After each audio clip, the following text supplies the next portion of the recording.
नमस्कार, आप देख रहे हैं एबी स्टार न्यूज। मैं हूं आपके साथ सपना वर्मा। वक्त हो चला है हमारी देवभूमि का। बुलेटिन में बात करेंगे केंद्र सरकार के अभियान हर घर तिरंगा की, जिसको लेकर जोर शोर से तैयारियां शुरू हो चुकी है। केंद्र सरकार का आजादी का अमृत महोत्सव मना रही है। अमृत महोत्सव के तहत सरकार ने हर घर तिरंगा अभियान चलाया है। उत्तराखंड सरकार ने हर घर तिरंगा अभियान की शुरुआत कर दी है। अभियान के शुभारंभ कार्यक्रम के दौरान सीएम पुष्कर सिंह धामी, बीजेपी प्रवक्ता संबित पात्रा और बीजेपी प्रदेश अध्यक्ष महेंद्र भट्ट मौजूद रहे। इस दौरान बीजेपी नेताओं ने लोगों से अपील की कि वे अपने घरों में तिरंगा जरूर लगाएं। उत्तराखंड बीजेपी ने राज्य के करीब 20 लाख घरों में तिरंगा लगाने का लक्ष्य रखा। अभियान में बीजेपी के गैलेंट्री अवार्ड से सम्मानित लोगों को भी शामिल किया करेगी। बता दें कि सरकार ने 13 से 15 तक घरों में तिरंगा लगाने की अपील की है।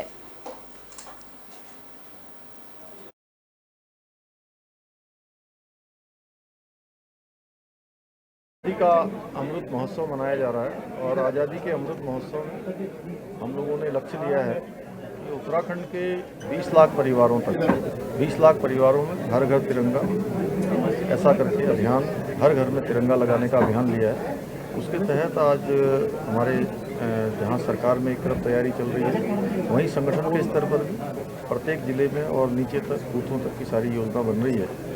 उसी योजना के तहत आज हमारी बैठक है और इससे पहले भी हम लोग आज 2 बैठकें कर चुके हैं, जिसमें हमने स्कूल के सभी यहाँ के संचालकों को, प्रबुद्ध वर्ग के लोगों को, विभिन्न क्षेत्रों में काम करने वाले जो विशिष्ट महानुभाव हैं, उन सभी के साथ अभी हम लोगों ने बैठक की। उत्तराखंड के राज्यपाल गुरमीत सिंह 2 दिवसीय दिल्ली दौरे पर है। इस दौरान उन्होंने राष्ट्रपति द्रौपदी मुर्मू के अलावा प्रधानमंत्री मोदी से मुलाकात भी की है।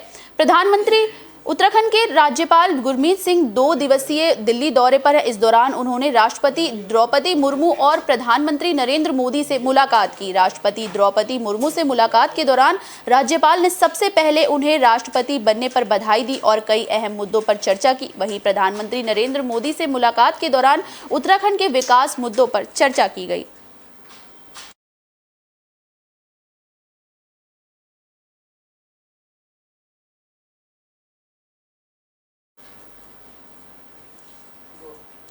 देहरादून में उत्सव का माहौल रहा। दरअसल ये पूरा माहौल महेंद्र भट्ट के बीजेपी अध्यक्ष बनने की खुशी में जताया गया। महेंद्र भट्ट के बीजेपी प्रदेश अध्यक्ष बनने के बाद कार्यकर्ताओं में जश्न का माहौल देखने को मिल रहा है। देहरादून में महेंद्र भट्ट का पार्टी कार्यकर्ताओं ने जोरदार स्वागत किया। इस दौरान पार्टी कार्यकर्ता ढोल नगाड़ों की थाप पर डांस करते नजर आए। बीजेपी महानगर कार्यालय में भी महेंद्र भट्ट का जोरदार स्वागत किया गया। इस मौके पर पार्टी के वरिष्ठ नेता प्रेमचंद्र अग्रवाल, देहरादून के मेयर सुनील उनियाल, विधायक खजान दास और उमेश शर्मा मौजूद रहे।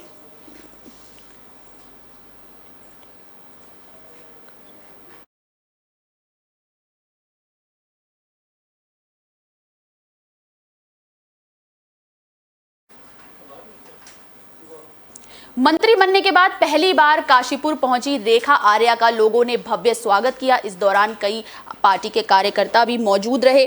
उत्तराखंड सरकार में मंत्री बनने के बाद रेखा आर्या पहली बार काशीपुर पहुंची। इस दौरान पार्टी कार्यकर्ताओं और पदाधिकारियों ने उनका जोरदार स्वागत किया। उन्होंने कहा कि काशीपुर के जनप्रतिनिधि और पार्टी के कार्यकर्ता काशीपुर से जुड़े जिस भी विषय को उनके सामने रखेंगे, उनमें उनका हर तरह से सहयोग रहेगा। राज्य में दोबारा बीजेपी सरकार बनाने पर उन्होंने जनता और पार्टी कार्यकर्ताओं का आभार जताया। मीडिया से बातचीत के दौरान उन्होंने कहा कि आंगनबाड़ी कार्यकर्ताओं का वेतन अप्रैल महीने तक दिया जा चुका है। कुछ अकाउंट्स में तकनीकी दिक्कतें आ रही हैं, जिसे जल्द ही दूर किया जाएगा। इस दौरान उन्होंने राज्यों में खेलों को बढ़ावा देने के लिए सरकार की ओर से किए जा रहे कामों का भी जिक्र किया। काम रहे तभी भारतीय जनता पार्टी पुनः जनता का आशीर्वाद प्राप्त करके, महिलाओं का आशीर्वाद प्राप्त करके, खिलाड़ियों का आशीर्वाद प्राप्त करके पुनः लौटी है। एक ऐतिहासिक जीत दर्ज की है।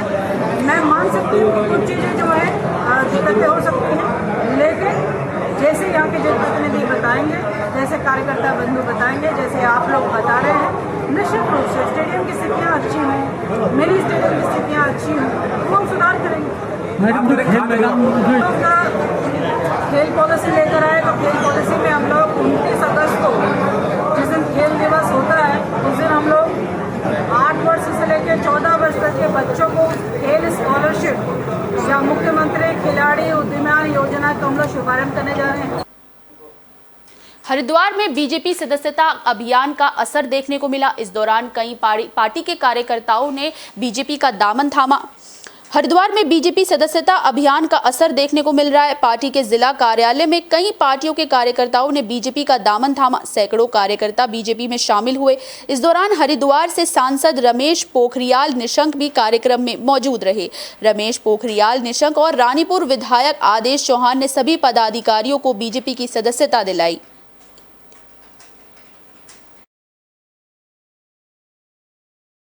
हम लोगों को 7 साल कांग्रेस पार्टी के अंदर हो चुके थे। 7 साल से मैं कार्यकर्ता के रूप में कांग्रेस में कार्य कर रहा था और अभी कुछ नेताओं की अनदेखी के कारण और लापरवाही के कारण हम लोगों ने कांग्रेस को छोड़ने का फैसला लिया है। पार्टी ही चाहिए और उस मूड में भारतीय जनता पार्टी का कार्यकर्ता और सारे दलों के लोग अब महसूस कर रहे हैं कि देश को नरेंद्र मोदी जी की नेतृत्व में ऊंचाइयां मिल रही हैं। उत्तराखंड चयन आयोग पेपर लीक मामले में लगातार गिरफ्तारियों का सिलसिला जारी है। इसी कड़ी में आपको बता दें कि सीजेएम कोर्ट में जूनियर असिस्टेंट महेंद्र चौहान को गिरफ्तार किया गया है। उत्तराखंड चयन आयोग पेपर लीक मामले में गिरफ्तारियों का सिलसिला लगातार जारी है। मामले की जांच कर रही एसटीएफ ने अब नैनीताल सीजेएम कोर्ट में जूनियर असिस्टेंट महेंद्र चौहान को गिरफ्तार किया है। जानकारी के मुताबिक पेपर लीक मामले में गिरफ्तार 2 पुलिस कर्मियों के नेटवर्क नैनीताल सीजेएम कोर्ट के कर्मचारी महेंद्र से जुड़े थे। आरोपी महेंद्र से देर रात तक एसटीएफ ने पूछताछ की, जिसके बाद उसे गिरफ्तार किया गया। उम्मीद जताई जा रही है कि इस गिरफ्तारी के बाद बड़े खुलासे हो सकते हैं। उत्तराखंड चयन आयोग 2021 पेपर लीक मामले में एक बहुत बड़ा नेटवर्क एसटीएफ की जांच में गढ़वाल से कुमाऊं और लखनऊ प्रिंटिंग प्रेस तक से जुड़ा हुआ है। अभी तक 12 लोगों की गिरफ्तारी हो चुकी है। कार्रवाई में जैसे जैसे हमारे पास साक्ष्य आते जा रहे हैं, कड़ियों को हम जोड़ते जा रहे हैं। चूँकि मामला काफ़ी पुराना 8 माह करीब हो चले थे, तो इसलिए जो है कड़ियों को साक्ष्यों से जोड़ना भी है और साथ ही साथ इसमें कोई गलत व्यक्ति भी किसी के बयानों के आधार पर ना जाए, उसको भी विवेचना में देखना है। इन्हीं सब तथ्यों को रखते हुए धीरे धीरे हमारी टीमें जो है कड़ियों को जोड़ रही है। जो साक्ष्य आ रहे हैं, साक्ष्यों के आधार पर फिर पूछताछ हो रही है। मसूरी में बारिश इन दिनों लोगों के लिए मुसीबत का कारण बन गई है। कैंपटी फॉल में लगातार बारिश की वजह से रौद्र रूप धारण करते हुए कैंपटी फॉल नजर आ रहा है। उत्तराखंड के पहाड़ी जिलों में बारिश का सितम लगातार देखने को मिल रहा है। बारिश की वजह से नदी नाले उफान पर है। भारी बारिश के बाद उत्तराखंड का मशहूर पर्यटक स्थल कैंपटी फॉल का भी रौद्र रूप देखने को मिल रहा है। दरअसल कैंपटी फॉल का जल स्तर अचानक बहुत बढ़ गया है, जिसे देखकर लोग घबरा रहे हैं। व्यापारियों ने जैसे ही कैंपटी फॉल के रौद्र रूप को देखा तो उन्होंने अपनी दुकानें बंद कर दी। कैंपटी फॉल में अचानक पानी बढ़ने के बाद झील में मलबा भर गया। कैंपटी फॉल का जल स्तर बढ़ने के बाद पुलिस प्रशासन ने मौके पर मौजूद करीब 50 पर्यटकों को सुरक्षित स्थानों पर भेज दिया।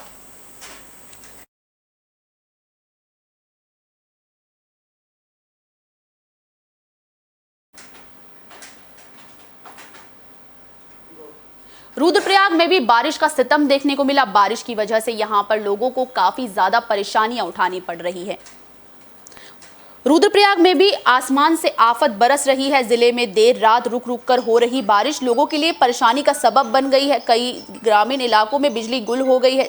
वहीं करीब 10 से 12 गांवों के सामने पेयजल का संकट खड़ा हो गया। लगातार हो रही बारिश के कारण अलकनंदा और मंदाकिनी नदी उफान पर है। वहीं प्रशासन ने सुरक्षा के मद्देनजर नदी के किनारे रहने वाले लोगों को अलर्ट किया है।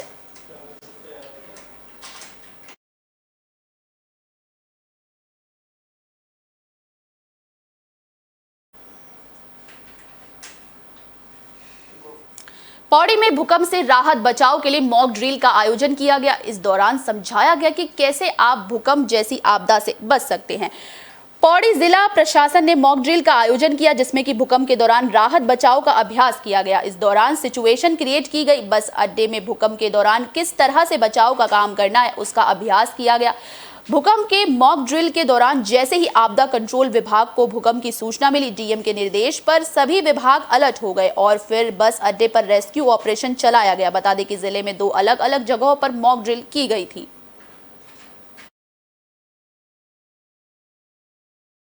आज कंट्रोल रूम को सूचना मिली थी। सूचना के आधार पर मैं एसी कमांडर 2 अपनी पूरी टीम को लेकर के यहाँ आया। उसमें हमारी मेडिकल की टीम थी, पीडब्ल्यूडी की टीम थी, फूड और सप्लाई से हमारे साथ आदमी थे। यहाँ पर देखा तो बस बुरी तरह क्षतिग्रस्त थी। इसमें 3 लोग हमारे घायल थे और 1 की कैजुअलिटी की सूचना है। 4 लोगों को रेस्क्यू कर लिया गया और सभी को एम्बुलेंस से भेज दिया गया। ये हमें उच्च स्तर से और डीएम साहब का जो निर्देश मिलता है उस हिसाब से पूरा कोऑर्डिनेशन बॉडी में पहले से ही बना हुआ है। उसी का ही फल है कि हम जल्दी से जल्दी रेस्क्यू करने में सफल रहते हैं। बाजपुर में रामलीला कमेटी ने तीज मेले का आयोजन किया। इस दौरान रंगारंग कार्यक्रमों के साथ बच्चों ने लोगों का मन मोह लिया।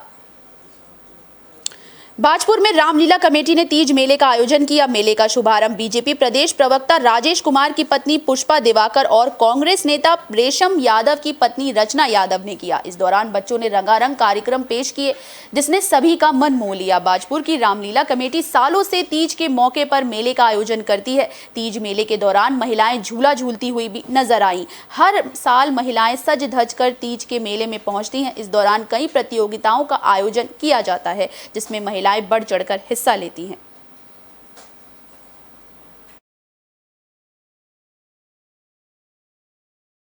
सभी महिलाओं को अपनी हरियाली तीज की शुभकामनाएं देती हूं और ये त्यौहार वैसे भी बहुत महत्व रखता है एक स्त्री के जीवन में, सब लोग जानते ही हैं।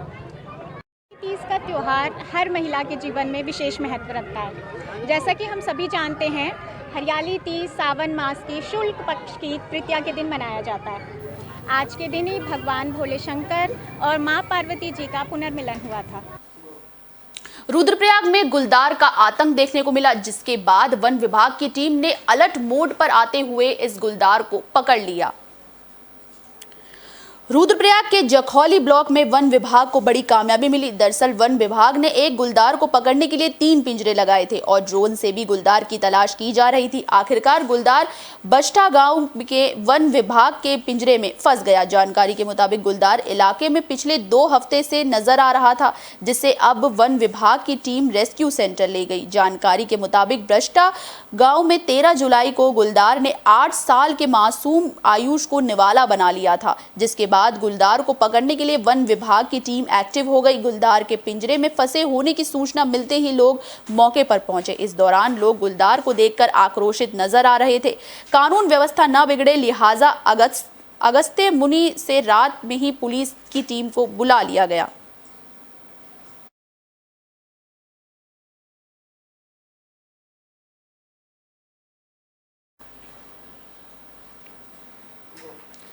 चंपावत टनकपुर नेशनल हाईवे पे एक बड़ा हादसा हो गया, जिसके बाद इसमें एक शख्स की मौत हो गई तो वहीं एक घायल बताया जा रहा है। चंपावत जिले के चंपावत टनकपुर नेशनल हाईवे में दर्दनाक सड़क हादसा हो गया। हादसे में एक व्यक्ति की मौत हो गई, वहीं एक गंभीर रूप से घायल हो गया। हादसा सुवाला के पास हुआ। मृतक की पहचान जगदीश के रूप में हुई, जो कि अल्मोड़ा मंडल में बेलखेत बूथ का बीजेपी अध्यक्ष था। मामले की जानकारी मिलने के बाद पुलिस की टीम मौके पर पहुंची, जिसके बाद दोनों घायलों को अस्पताल में भर्ती कराया गया, लेकिन ड्राइवर जगदीश के इलाज के दौरान मौत हो गई। वहीं घायल तेज सिंह का इलाज चल रहा है।